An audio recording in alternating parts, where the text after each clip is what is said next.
Good morning, students. We have completed our first and second chapters, and you have written one test paper based on the second chapter in our previous class, right? And I hope you had seen the marks. Most of the students have done well in the examination, and it's good. Okay, keep it up. Okay, then today onwards we are going to start our third chapter, atoms and molecules. Our third chapter is atoms and molecules. Okay, atoms and molecules. Before discussing this chapter, you should know about atom. Okay, how it was, the concept was evolved. Okay, around the year 500 BC, one of our Indian philosophers, Kanad Maharshi, who had given an idea about atom. Okay, he told us that if you have a substance with you, if you have a matter with you, and you are dividing it into the smallest level, or you are dividing the substance into the maximum level, and finally or ultimately you will get a substance which cannot be, you will get a particle which cannot be divided. It was the concept proposed by uh, Maharshi Kanad Muni. Okay, he was called Kanad Muni, and he called it as Paramanu. Okay, later on, or so sorry, in the same era, Greek philosophers like Democritus and Leucippus, they have came up with almost a similar idea about atom.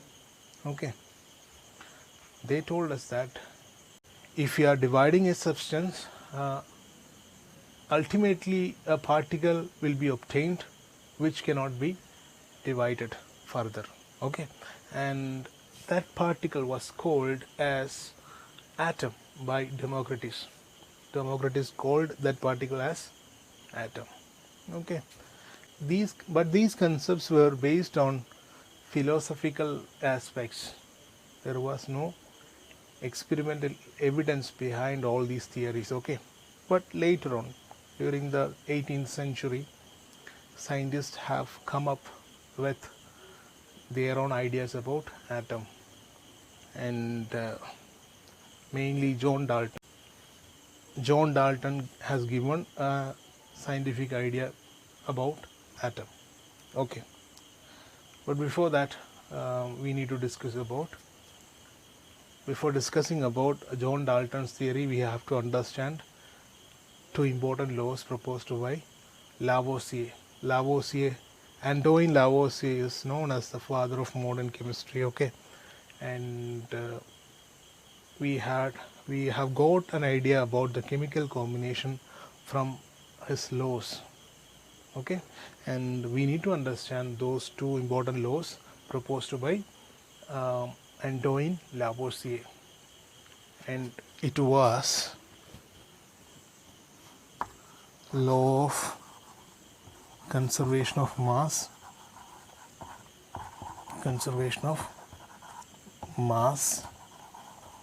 and the second one is law of constant proportion. Okay, law of constant proportion, and these two laws are called laws of chemical combination, because it will give an idea behind the chemical combination of atoms.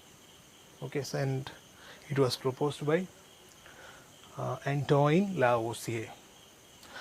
Let us discuss about the first law of conservation of mass.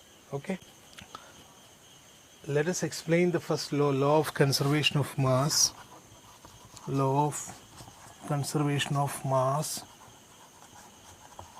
through an experiment. Okay,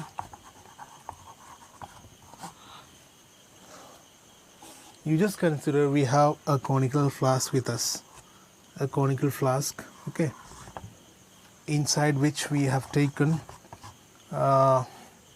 what, Na2SO4, sodium sulfate solution. just consider we have taken sodium sulfate solution inside the conical flask, okay, and we have taken a small ignition tube. It was called ignition tube, it is called ignition tube, but just consider we have taken a small test tube, okay, we have taken a small test tube also, and inside which barium chloride BaCl2 is added, okay, barium chloride solution is added, okay, a little amount of barium chloride solution is added, okay. Then this small test tube or the ignition tube is hanged inside the conical flask, in such a way that there is no contact, there should be no contact between the barium chloride taken inside the ignition tube and sodium sulfate in the conical flask, okay, there should be no contact, okay. And this conical flask is, the mouth of the conical flask is closed with a cork, okay, with a cork, rubber cork, okay.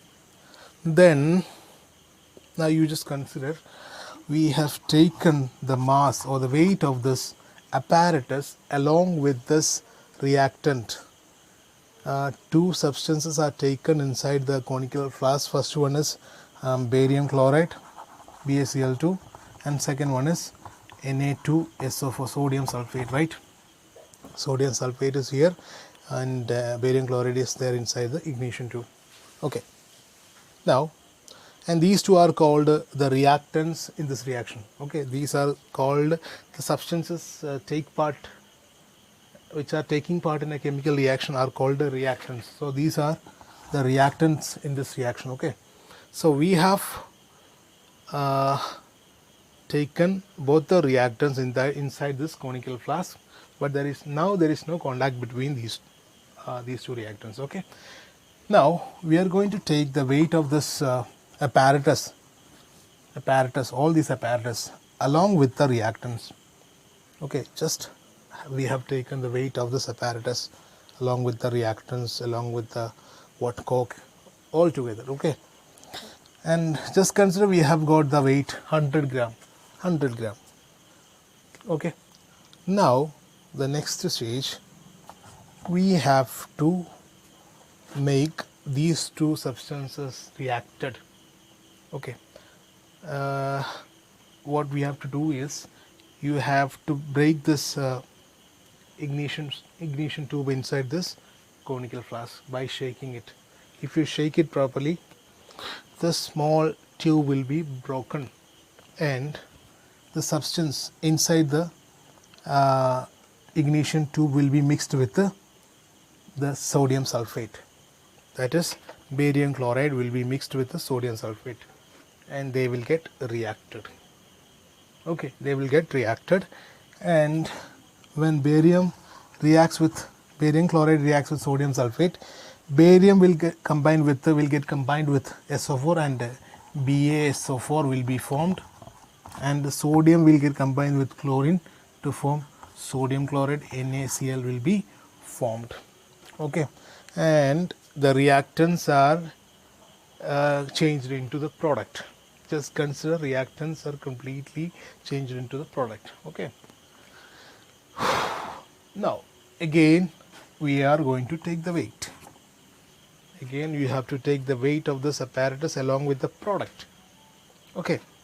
And you have got the same weight here. After the reaction completed, even after the reaction completed, the weight was same. What did you understand from this experiment?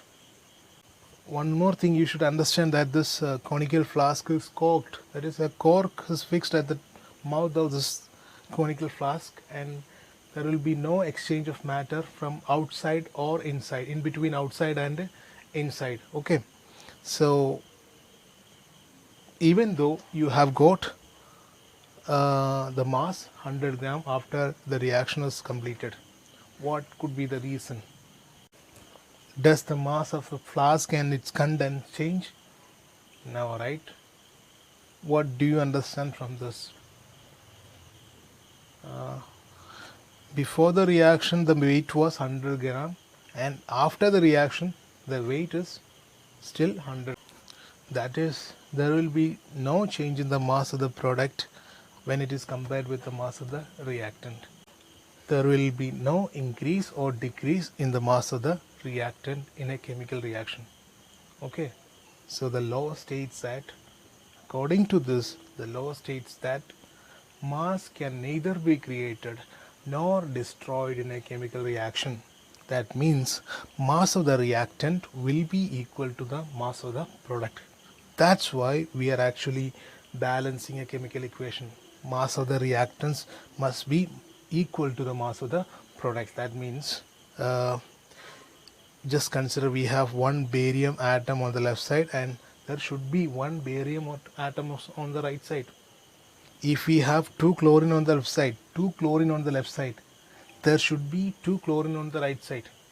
That's why we are balancing a chemical equation. In order to make 2 chlorine atoms on the right side, we have added 2 here, 2 chlorine. Okay, and now when we have added 2 here to make it 2 chlorine on the right side, sodium has become 2, and in the left side it is already 2.